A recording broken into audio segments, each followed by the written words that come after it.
Amém. Senhor Jesus. Oh, Senhor Jesus. Invocamos o Teu nome essa manhã, Senhor, para Te louvar, para dar glórias a Ti, pelo que o Senhor tem distribuído para nós, Tuas bênçãos, Tua presença, Teu cuidado, nossos corações sendo guardados por Ti, nos trazendo esperança. Senhor, somos gratos a Ti, Senhor, pela ação do Teu Espírito Santo na nossa vida, pela obra redentora de Jesus Cristo, Senhor, que derramou Seu sangue por nós, Senhor. Pedimos agora, Senhor, que nesse momento Teu Espírito venha falar a nós de maneira especial, venha falar no nosso coração de uma maneira profunda. Senhor Jesus, queremos ouvir a Sua voz, Senhor. Pedimos isso em nome de Jesus. Amém. Amém, irmãos. Ok. Nós vamos então continuar. Nós estamos fazendo um estudo, né? As palavras que têm sido liberadas aqui fazem parte de uma sequência da harmonização dos evangelhos. Nós estamos estudando agora a harmonização dos 4 evangelhos simultaneamente.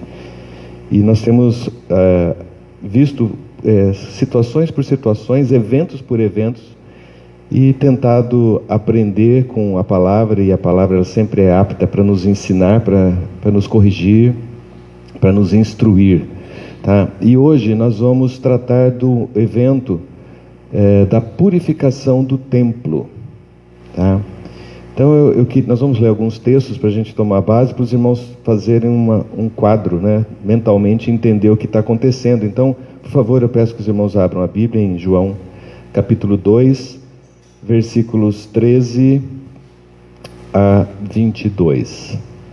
Estando próximo à Páscoa dos judeus, subiu Jesus para Jerusalém e entrou no templo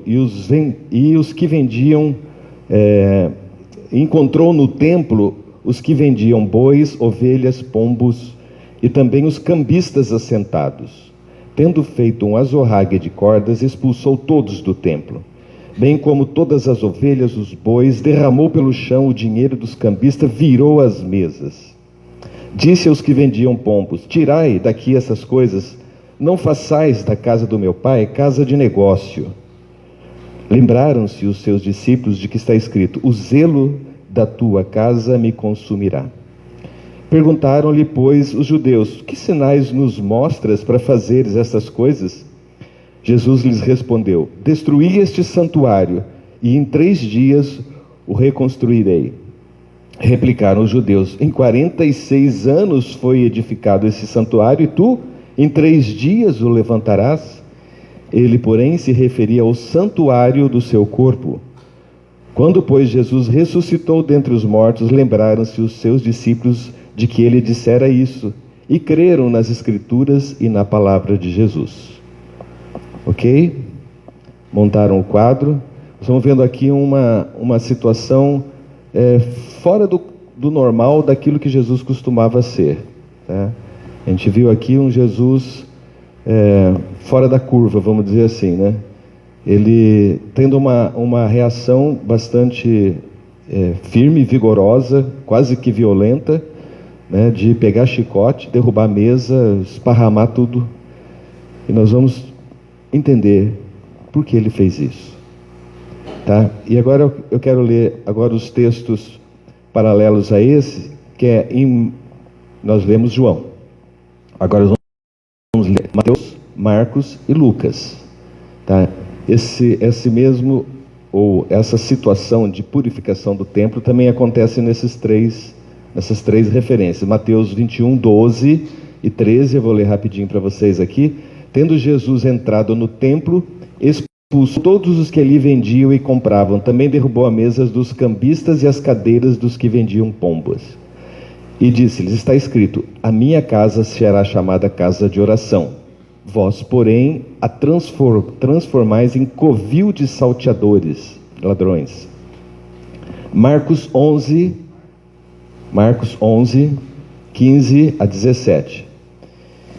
E foram para Jerusalém. Entrando ele no templo, passou a expulsar os que ali vendiam e compravam, derrubou as mesas dos cambistas e as cadeiras dos que vendiam pombas. Não permitia que alguém conduzisse... e que não permitisse que alguém conduzisse qualquer utensílio pelo templo. Também os ensinava e dizia: não está escrito, a minha casa será chamada casa de oração para todas as nações?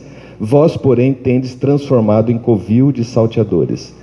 E Lucas 19, 45, 58. Depois, entrando no templo, expulsou os que ali vendiam, dizendo: está escrito, a minha casa será a casa de oração, mas vós a transformastes em covil de salteadores. Tá? Bom, irmãos, eu queria só ressaltar que nesses 4 textos que nós lemos, nós vamos perceber que eles acontecem em 2 momentos diferentes. Tá?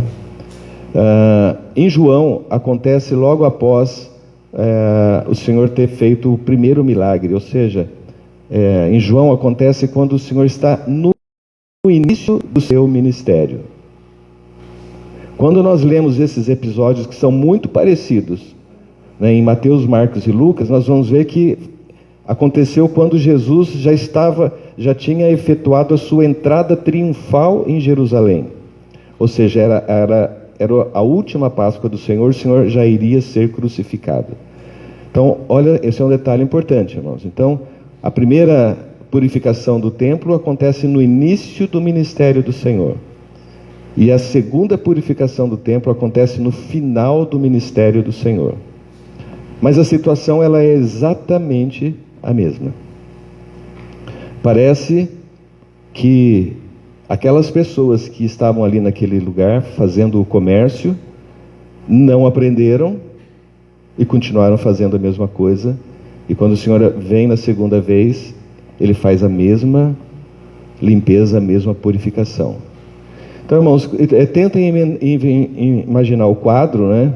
O que significa, né, para os judeus o templo.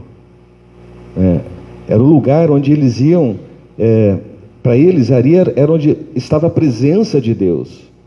E eles iam ali para levar as suas ofertas, para que houvesse uma remissão dos pecados, o perdão dos pecados com aquelas ofertas. E o que acontecia é que ao redor do templo havia uma feira. Pensa uma feira, cheia de gente, vendendo, comprando, fazendo negócio. Cambistas, eles estavam trocando dinheiro, provavelmente trocando dinheiro grego, dinheiro romano, pelo dinheiro deles, ou trocando moedas maiores por moedas menores para poder comprar as ofertas. Então, pensa uma feira na frente do templo. E as pessoas não conseguiam nem chegar no templo, porque existia todo esse comércio na frente do templo.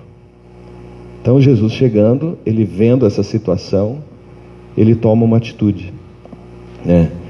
A gente vê que isso tudo é significado, tudo isso é profundamente significante, né? Nós vemos que quando o Senhor fala a primeira vez com relação ao que estava acontecendo, ele diz uma frase: não façais da casa de meu pai casa de negócio. Essa foi uma ênfase que ele deu quando ele falou a primeira vez. O negócio aqui no grego é empório, né? Então hoje nós conhecemos essa palavra, né?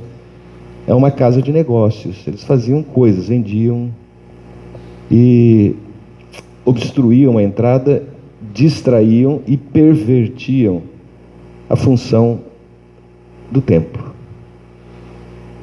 Ok? E na segunda vez, ele não falou, ele não deu essa ênfase. Qual que foi a ênfase que ele deu na segunda vez? A minha casa será chamada casa de oração. Então nós vemos aqui duas ênfases diferentes com relação à purificação do templo. Por um lado, ele está falando a respeito de negócios, de fazer negócios, né? E eu vou abrir essa questão que não estou falando dos nossos negócios, mas com quem nós negociamos a nossa vida. Que tipos de negócios nós estamos fazendo com a nossa vida, com a nossa alma, com as nossas posturas com relação a Deus? O que nós negociamos e com quem negociamos? Nós estamos vendo aqui um empecilho e algo absolutamente anormal impedindo a função de que o templo tinha. Perfeito? Então, nós vemos aqui essas duas ênfases, né? A primeira ênfase relacionada à purificação, ela está falando a respeito da casa de negócios, né? Não fazer da casa do meu pai casa de negócio. E a segunda, tornar a casa do pai uma casa de oração. Ok? Bom, então, irmãos, hoje nós vamos estudar esse aspecto, né, da purificação do templo e procurar fazer uma aplicação. Vamos entender por que o Senhor fez isso e o que significa Ele ter feito isso, para que a gente possa olhar para nós e possamos aprender. Então, para o judeu, né, o templo tinha uma importância muito grande, era o centro da nação de Israel, era Jerusalém, e o centro de Jerusalém era o templo. Nós podemos puxar essa história do templo já lá no Êxodo, que nós estamos estudando nos sábados, né? Que o Senhor já edificou, indicou para Moisés a planta lá do tabernáculo, para que ele construísse um tabernáculo, para que ele pudesse ele pudesse ter um lugar de habitação. Não é isso? Então, essa ideia de habitação, de um lugar onde Deus pudesse encontrar descanso, ela está presente no coração dos judeus desde a época, né, da saída do Egito.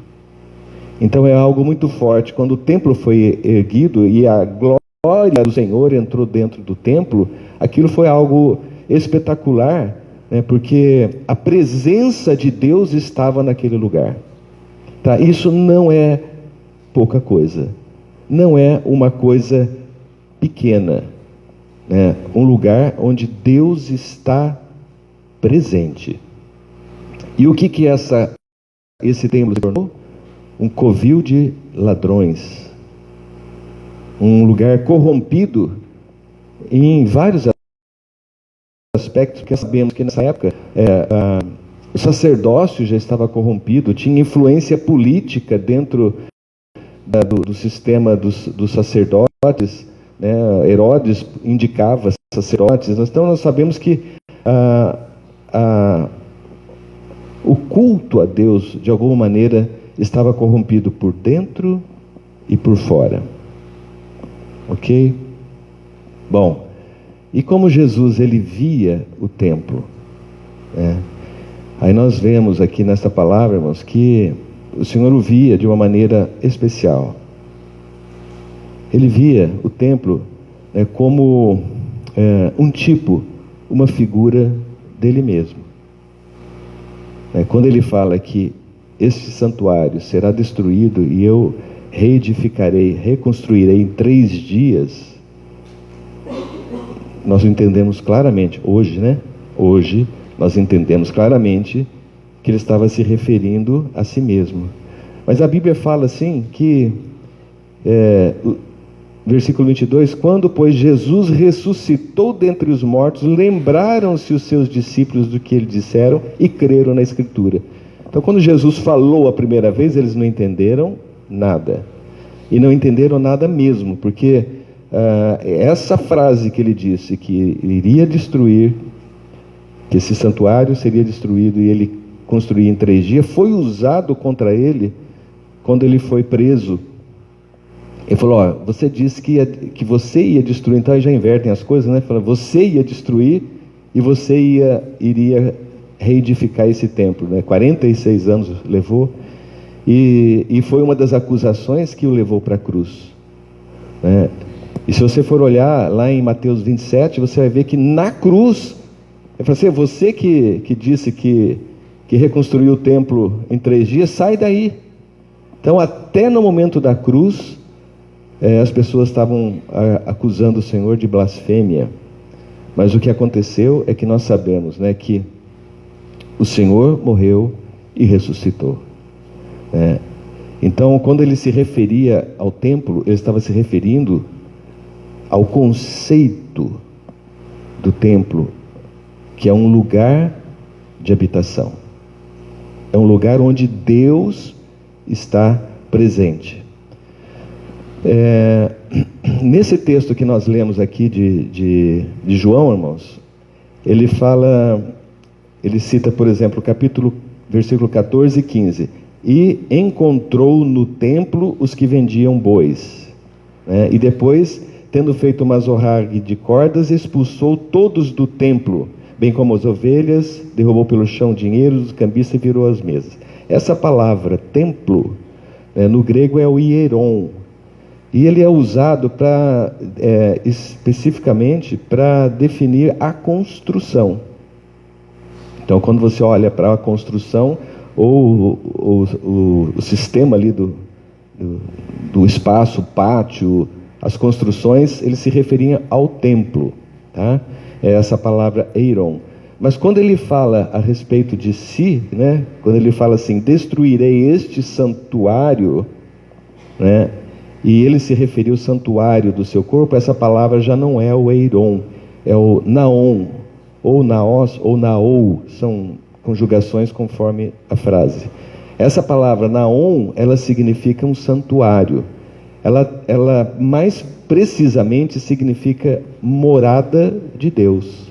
Então você vê, esse conceito estava embutido inclusive na palavra, quando o Senhor Jesus falou que este santuário, ele expulsou as pessoas do templo, mas quando ele falou que ele queria destruir o santuário em 3 dias, edificaria, ele está falando de uma outra coisa. Ele está falando de função. Está falando de para que servia o templo. Os próprios judeus, quando se referiam às 2 partes internas do templo, como o santo lugar e o santíssimo lugar, eles se referiam a essas 2 partes como o santuário, porque era ali que a presença de Deus estava. Então, quando ele se refere a santuário, irmãos, então, o santuário tem essa conotação: habitação sagrada, morada de Deus, habitação de Deus.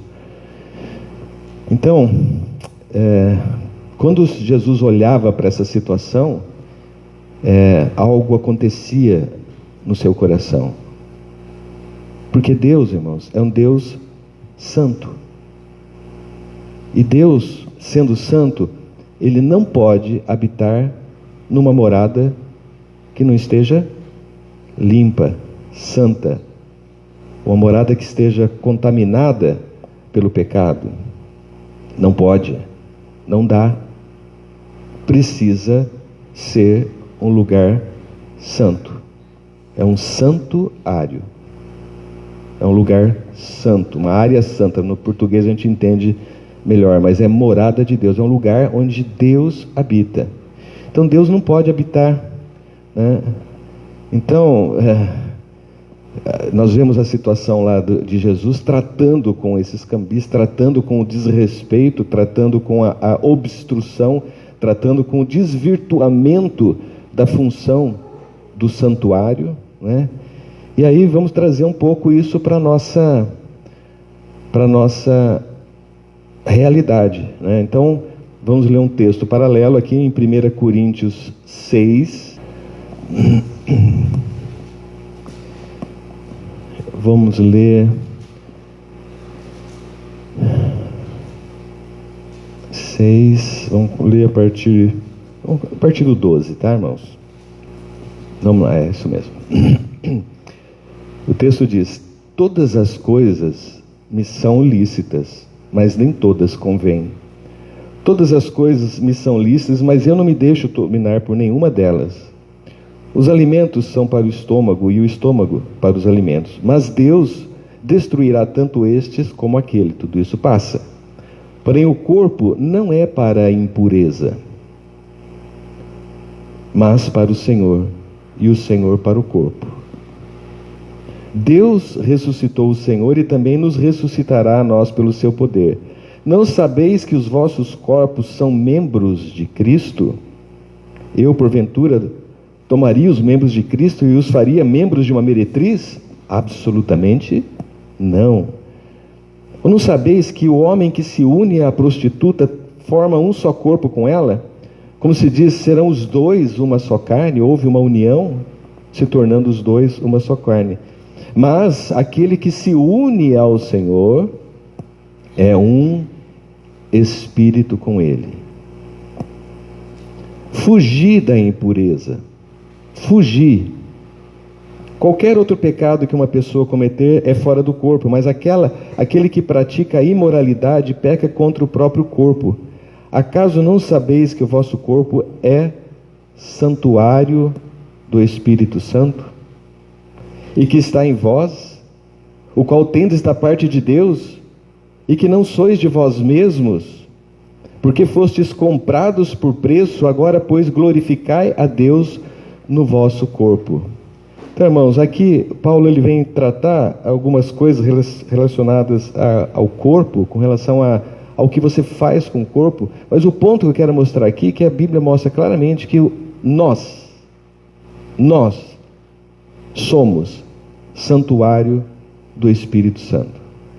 Nós somos o naós do Espírito Santo, o lugar de habitação, a morada de Deus. Vocês estão entendendo isso, irmãos? Nós somos o lugar de habitação de Deus. Deus, aqui tem alguns versículos, algumas palavras importantes. Nós não somos de nós mesmos. Nós somos comprados por preço. Então, isso precisa ficar claro no nosso entendimento, irmãos, que nós não pertencemos mais a nós mesmos. Você acha que você é dono do seu corpo, que você é dono da sua pessoa e que você pode fazer dela o que você bem entende, porque você tem o livre-arbítrio. Entenda, você não pertence a você mesmo. Quando você acha que você pertence a você mesmo, você está se rebelando daquele por quem você foi comprado. Você pertence ao Senhor. E Ele nos comprou, irmãos, porque Ele quer morar em você. Então, por favor, respeite aquilo que Deus quer fazer com você. E o que Ele quer fazer com você é algo maravilhoso. Ele quer habitar na sua vida. E você não quer deixar? E você não quer deixar? Porque o lugar de habitação de Deus tem que ser santo. Nós fomos comprados com sangue, irmãos. Nós pertencemos ao Senhor. Não temos mais direito, né? O Senhor Ele nos dá a responsabilidade de mordomos, para cuidar desse santuário. Essa responsabilidade foi dada a nós. Nós somos responsáveis por aquilo que o Senhor nos deu. O Senhor nos deu essa responsabilidade de nós cuidarmos de nós mesmos, para que esse ambiente onde Deus quer habitar esteja adequado, né? Vamos ler outro versículo. Romanos 8, 10 e 11 diz assim: se porém Cristo está em vós, o corpo na verdade está morto por causa do pecado. Nós sabemos disso, irmãos, porque em nós não habita bem algum. Existe uma guerra, existe uma luta entre a nossa carne que habita no nosso corpo mortal, né? A carne ela vai ser eliminada, né? Porque o veneno de Satanás que ainda permanece no nosso corpo.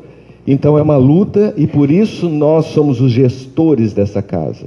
Nós decidimos quem entra, quem sai, quem nós damos acesso, quem nós não damos acesso. É nossa responsabilidade.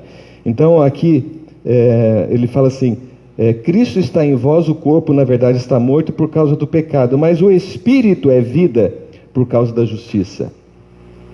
Se habita em vós o Espírito daquele que ressuscitou Jesus Cristo dentre os mortos, esse mesmo que ressuscitou a Cristo Jesus dentre os mortos, vivificará também o vosso corpo mortal por meio do seu Espírito que em nós habita.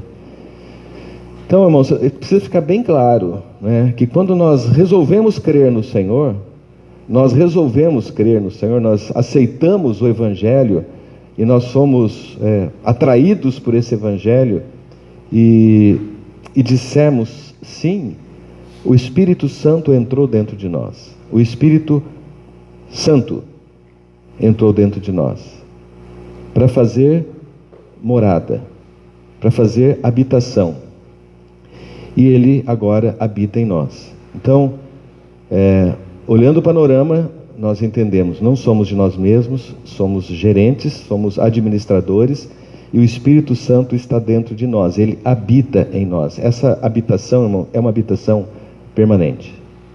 Então, o santuário é o lugar onde o nosso Deus está. Então, se vocês quiserem depois entrar um pouquinho mais a fundo nessa questão da interação entre o Espírito e o corpo, vocês leem o final do capítulo 7 de Romanos e o capítulo 8 inteiro, tá? Aí vocês vão ver o contexto bem legal. Bom, então, agora entendemos aí a questão da habitação sagrada, né? Entendemos agora um lugar santo onde Deus Santo pode morar. Então agora nós vamos entender aqui um pouco o que é que o Senhor Jesus ele fez naquele templo.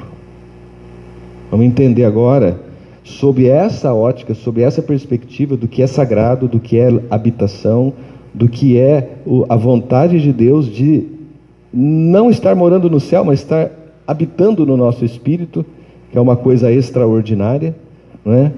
Então vamos ver. Então o que o Jesus fez lá em João?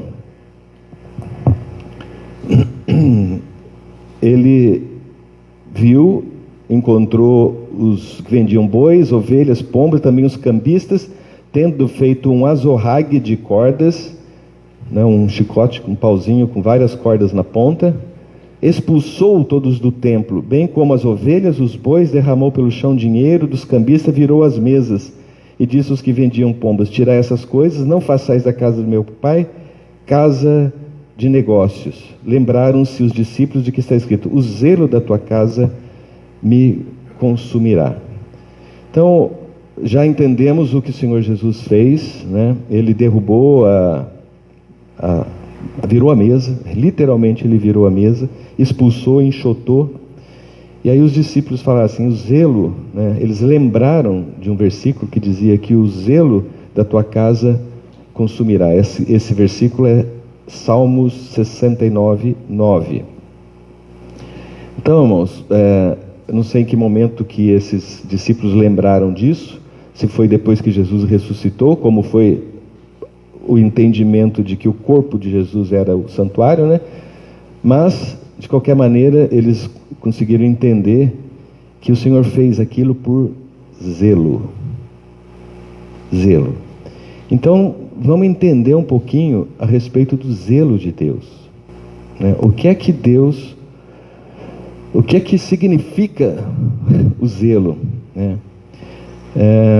Basicamente, irmãos, na Bíblia, o zelo tem dois significados. Dois significados. Eu acho que no dicionário também, tá? O zelo pode denotar um grande cuidado ou uma preocupação por alguém. Dá para entender, né? Um grande cuidado ou preocupação, no caso de Deus, por alguém, somos nós. Preocupação e cuidado. É um zelo. Estou cuidando. Esse é um sentido. Outro sentido é uma forte disposição ou diligência ou empenho para realizar algo. O cara faz aquilo com zelo. Então, nesse caso, O zelo tem sentido de disposição, de diligência, de empenho em realizar algo. Quer dizer, é um incentivo para nós. E a gente consegue ver claramente, irmãos, que esses dois significados, o primeiro, que é o cuidado, a proteção, a grande proteção, ela acontece no Velho Testamento. E essa questão do incentivo, do zelo como disposição e diligência, ela acontece no Novo Testamento. Vocês podem ler todos os versículos que falam sobre zelo no Velho Testamento, tem uma conotação. No Novo Testamento, exceto aqueles que fazem referência ao Velho Testamento, né, ele tem esse sentido de incentivo. Então, irmãos, isso também tem significado para nós, né? Então, no Velho Testamento, irmãos, a gente vê que o zelo de Deus é uma coisa séria. Deuteronômio 4:24 diz que Deus é fogo que consome. É Deus zeloso. Então, no Velho Testamento, o zelo de Deus, irmãos, é para dar medo. Toda vez que fala do zelo de Deus, é de arrepiar. Depois eu fiquei pensando nisso, né? A gente arrepia porque a gente está sempre na condição de sujeito do zelo de Deus, né? Mas o que Deus está fazendo é cuidando, irmãos. Ele está cuidando, está preocupado, está protegendo. Mas muitas vezes nós somos, eu não vou usar a palavra vítima, né? Mas nós sofremos as consequências do zelo de Deus, no sentido desse cuidado intenso. Diz que por causa do zelo, Deus visita a iniquidade até a 3ª e 4ª geração. Vai longe. 3ª e 4ª geração dos pais. Irmãos, por causa do zelo. Ele também diz que seu zelo acende a ira e a irritação. Quando a gente olha esses versículos, a gente fala assim: não, eu não gosto de ver essa parte de Deus. Eu não gosto de ver que Deus acende a ira. Eu imagino assim, Deus ficando vermelho, né? Ficando vermelho, explodindo e virando a mesa, enxotando, expulsando. É isso ou não é? Acendendo a ira, a irritação. Deus se irrita. Deus é amor, irmãos. Deus é amor. Mas Ele se irrita. Ele se ira profundamente, principalmente por ciúmes, por causa da idolatria. Quando o nosso coração escolhe outras coisas além do Senhor. No Velho Testamento era idolatria mesmo. Mas nós sabemos que a idolatria, ela se traveste de muitas coisas na nossa vida. Então, se há uma coisa que irrita o Senhor, que acende a sua ira, é quando nós trocamos o Senhor por outras coisas, que não é o próprio Senhor. A Bíblia também fala do zelo do Senhor dos exércitos. Nesse sentido, irmãos, o zelo do Senhor dos exércitos diz respeito aos adversários, porque exército é para guerra, é para luta contra alguma coisa, um adversário, um inimigo, um invasor. Então a Bíblia fala do zelo do Senhor dos exércitos. Que inimigos são esses, irmãos? São aqueles inimigos que se opõem ao reino de Deus. No Velho Testamento, toda vez que os inimigos vinham para atacar, em algumas situações, tá, irmãos? Que os inimigos vinham atacar o povo de Israel, o zelo do Senhor acendia e ele desbaratava muitas vezes esses inimigos. O Velho Testamento fala do furor da sua ira e o furor da sua indignação. São palavras muito fortes, irmãos, que a gente gostaria de excluir da Bíblia e ficar só com a parte que Deus é amor, Deus é graça, Deus é misericordioso, Deus é bondoso, Deus é aquele que realmente suporta todas as coisas. Mas parece que não é bem assim. E não é mesmo. tá? Então, basicamente, irmãos, o zelo de Deus, nesse sentido aí que nós estamos vendo do Velho Testamento em especial, ele trata com a rebeldia do seu povo e trata com os adversários do seu reino. Basicamente, irmão, coisas que tira Deus do sério é quando o seu povo se rebela, nós nos rebelamos, ou quando os inimigos de Deus se manifestam contra as coisas do reino. Esse é um contexto geral que a gente consegue entender o que desperta esse zelo. Então, ou seja, irmãos, o zelo de Deus, esse zelo de Deus, ele realmente denota esse grande cuidado de Deus para conosco. Tá? Então nós precisamos também agora passar a enxergar o zelo de Deus como uma proteção para nós. Nós temos que entender que nós estamos debaixo do cuidado de Deus. E no Novo Testamento, então, como que é tratada essa questão do zelo? Nós vimos que no Novo Testamento o contexto do zelo é diferente. Por exemplo, Romanos 12, 11 fala assim: no zelo não sejais remissos, sede fervorosos no Espírito servindo ao Senhor. Diferente, né? Então aqui o zelo diz respeito realmente a um incentivo, a uma persistência, a um sentimento de pegar firme, falar assim, não, eu vou ser de fervorosos no Espírito. Ser zeloso em ser fervoroso no Espírito, irmão. Por quê? Porque essa é uma condição que o Senhor nos dá para nós sermos os administradores do seu santuário. Você, como administrador do santuário de Deus, você precisa ser zeloso, cuidar, ser fervoroso no Espírito, servir ao Senhor, buscar esse zelo em servir ao Senhor. Coríntios, ele fala muito de procurar com zelo os melhores dons, com afinco, com garra, com vontade, buscar, irmãos, qual que é o nosso dom, qual que é o nosso serviço, qual que é aquilo que o Senhor estabeleceu para você, para entregar, para cuidar da casa de Deus. Então, no Velho Testamento, no Novo Testamento, nós vemos esse incentivo, porque aí nós já não estamos mais vendo a questão do que Deus é, mas do que Ele espera de nós. Ele espera que nós sejamos zelosos nas suas coisas, no cuidado com a sua casa. A sua casa, então, irmãos, começa com a nossa vida. Nós vimos naquela passagem que nós somos o santuário do Espírito Santo. Então esta casa precisa estar arrumada. E depois nós, coletivamente, somos a igreja, a casa de Deus. Coletivamente, nós também somos um lugar de habitação. Então, o Deus expresso na vida de cada um de vocês, quando estamos todos juntos, nós temos uma expressão maior de Deus. Nós conseguimos enxergar os vários aspectos de Deus na vida de cada um de vocês. Para isso, a casa de cada um de vocês precisa estar limpa, arrumada. E você precisa ser um zeloso administrador, um zeloso mordomo do comissionamento de Deus que Ele deu na sua vida.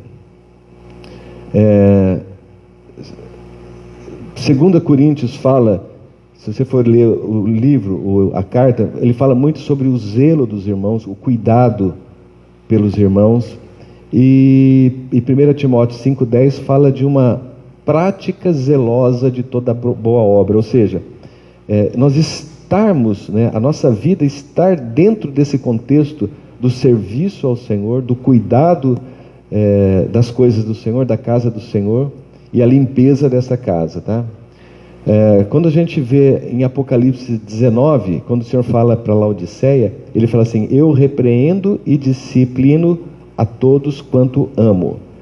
Aí Ele completa, sê pois zeloso e arrepende-te.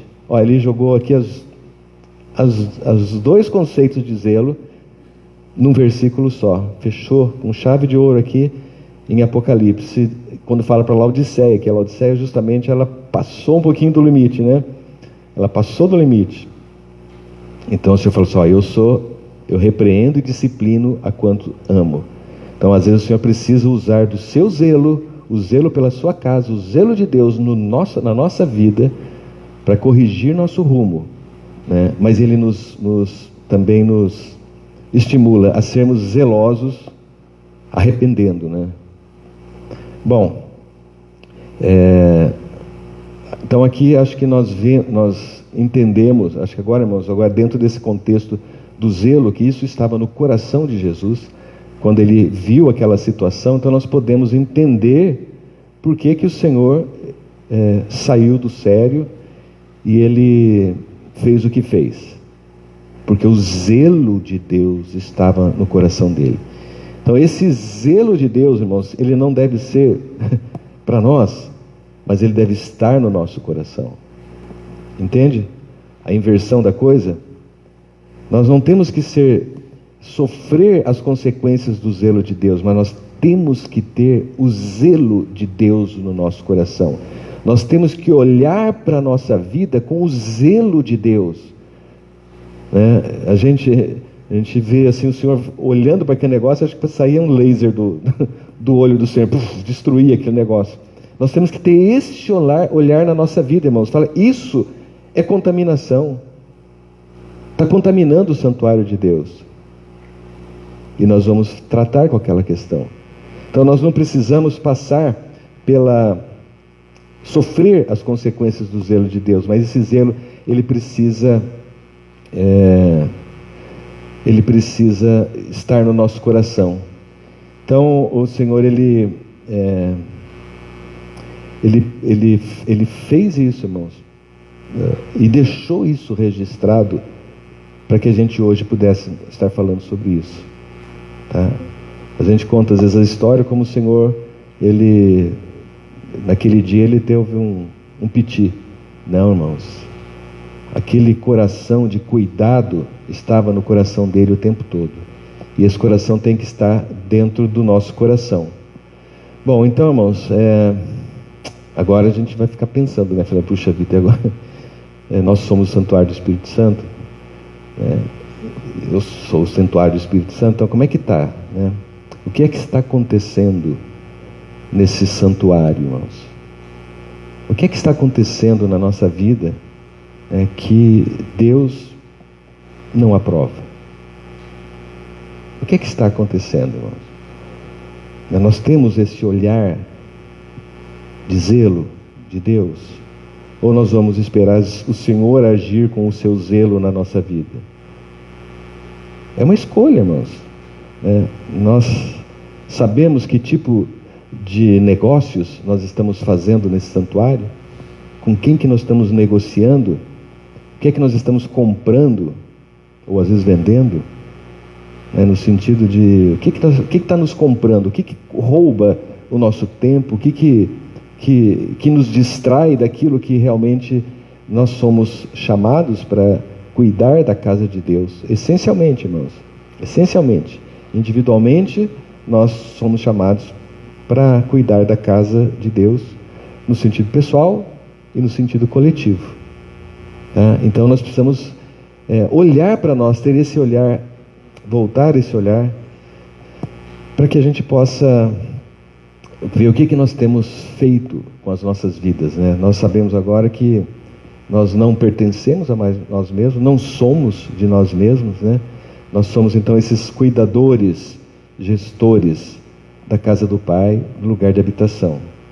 Então, irmão, o zelo de Deus não mudou 1 milímetro, não mudou nada, continua do mesmo tamanho.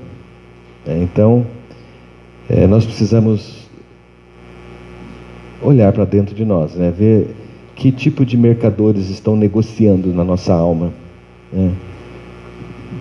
Que muitas vezes nos compram com falsas promessas, com falsos brilhos, falsos valores, falsos encantamentos, luxúrias, sensualidades. Quantas coisas, irmãos, vêm nos roubar. Nós estamos negociando, estamos comprando essas mercadorias em troca de algum tipo de satisfação, de alegria, né?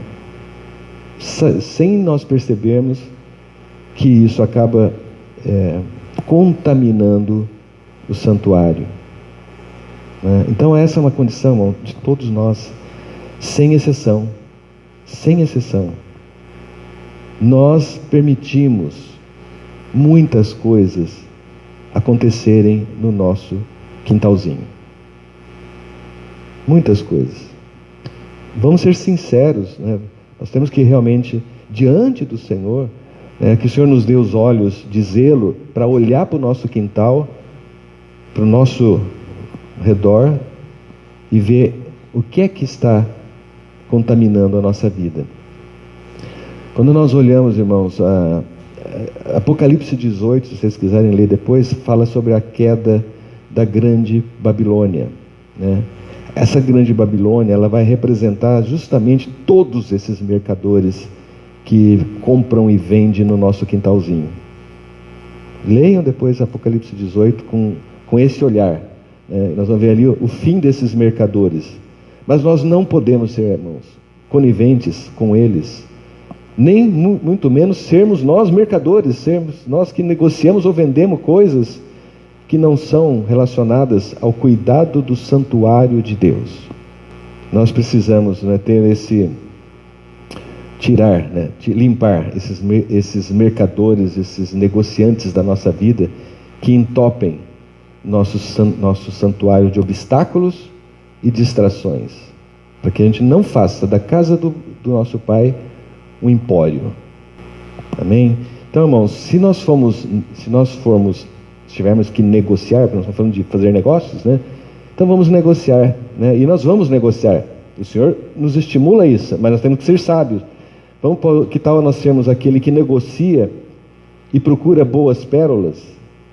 Aquela parábola de Mateus 13, que vai atrás daquilo que tem valor de verdade.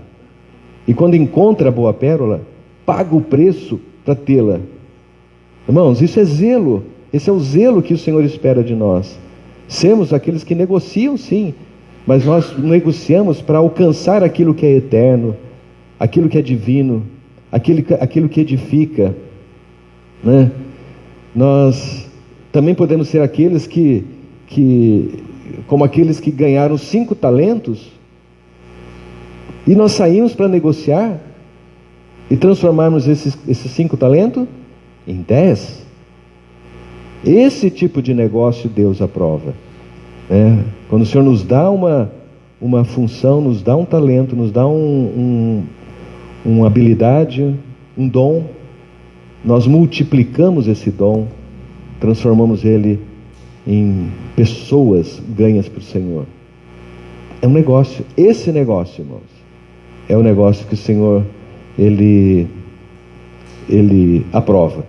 Então, irmãos, para que isso possa acontecer, então, né, nós precisamos da ênfase da segunda purificação, que é a ênfase que a minha casa será chamada casa de oração. Então o Senhor não faz nada sem sentido. Então o Senhor mostrou o problema, mostrou a solução. Oração é comunhão, é relacionamento com Deus, é intimidade com Deus, é arrependimento. Diante da luz do Senhor, irmãos, o Senhor mostra todas as coisas. Na oração, na comunhão, nós conhecemos o coração de Deus, enxergamos o que é que Deus deseja e espera da sua vida. Você está perdendo tempo mercadejando ao redor do santuário, e você está perdendo tempo não conhecendo o coração de Deus, conhecendo a vontade de Deus, conhecendo seu plano, seu reino, conhecendo o poder de Deus para purificar, para santificar teu santuário. Como é que você acha que você pode limpar esse santuário teu aí? Você acha que você tem capacidade para fazer isso? Você não tem capacidade, você precisa de Deus, né? É melhor nós usarmos o zelo do empenho, né, irmãos, do que nós sofrermos o zelo de Deus, né? Então nós vemos ontem no estudo bíblico aquela passagem lá de Moisés, o povo de Israel contra os amalequitas, e os amalequitas justamente eles tipificam a carne, a ação da carne na nossa vida, e eles só prevaleciam contra a carne quando Moisés estava com as mãos levantadas, e ele cansava, irmãos, ele cansava, e as mãos abaixavam, e toda vez que eles abaixavam, os amalequitas prevaleciam. Aí Arão e o Ur ajudaram Moisés a levantar as mãos e permanecer com as mãos. Então nós precisamos da ajuda dos irmãos, para vocês ajudarem a sustentarem as minhas mãos, eu ajudar a sustentar as mãos de vocês, irmãos, para as nossas mãos não abaixarem, porque se abaixar, os amalequitas prevalecem. E o Senhor falou que vai fazer guerra com os amalequitas de geração em geração. Então essa luta, irmãos, é até o final dos nossos dias. Então o Senhor está nos dando o caminho, irmãos, né? Essa questão da oração, mãos levantadas, as mãos levantadas é que vencem, é que limpa, é que purifica o nosso santuário. Não existe outra maneira. Pra você ter uma ideia, irmãos, em Apocalipse 5, 7 a 8, é aquele trecho que fala dos 24 anciãos diante do trono, diante do Cordeiro, e cada um desses anciãos tinha taças, no plural, cheias de incenso, que são as orações dos santos. Olha onde foi parar a sua oração, irmãos. Os 24 anciãos diante do trono do Cordeiro, com taças na mão, cheias com as suas orações. E aí você vai ver no capítulo 8, 4 e 5, após aqueles 30 minutos de silêncio solene, né, veio o anjo, e esse incenso das taças no plural, dos 24 anciãos, foram colocados num incensário que foi queimado e subiu como aroma diante do Senhor. Quando essa oração subiu diante da oração do Senhor, as 7 trombetas começaram a tocar. E aí, terminou tudo. Então as nossas orações, irmãos, elas fazem parte do desfecho final da história da humanidade. Faz parte do desfecho da conclusão da vontade de Deus sobre esta terra. E essa é a maneira, irmãos, que o Senhor nos deu para nós podermos purificar o nosso santuário. É um encorajamento para nós. Nós não vamos ficar na questão do medo do zelo de Deus, mas nós vamos ficar no encorajamento para que nós, conhecendo os olhos do Senhor, nós possamos aplicar o zelo de Deus na nossa vida por meio da comunhão, por meio da oração, por meio do relacionamento com o Espírito, com o nosso Deus, com o nosso Cristo. Então, irmãos, nós somos a habitação de Deus. Deus deseja e Ele vai purificar. Vai purificar esse tabernáculo. Então, a nossa decisão, nós vamos ser zelosos com esse santuário, vamos ser zelosos, vamos cuidar, porque isso é bom, e essa é a vontade de Deus. Nós não precisamos sofrer com o zelo de Deus, mas nós precisamos ser zelosos e cuidar da casa de Deus. Amém?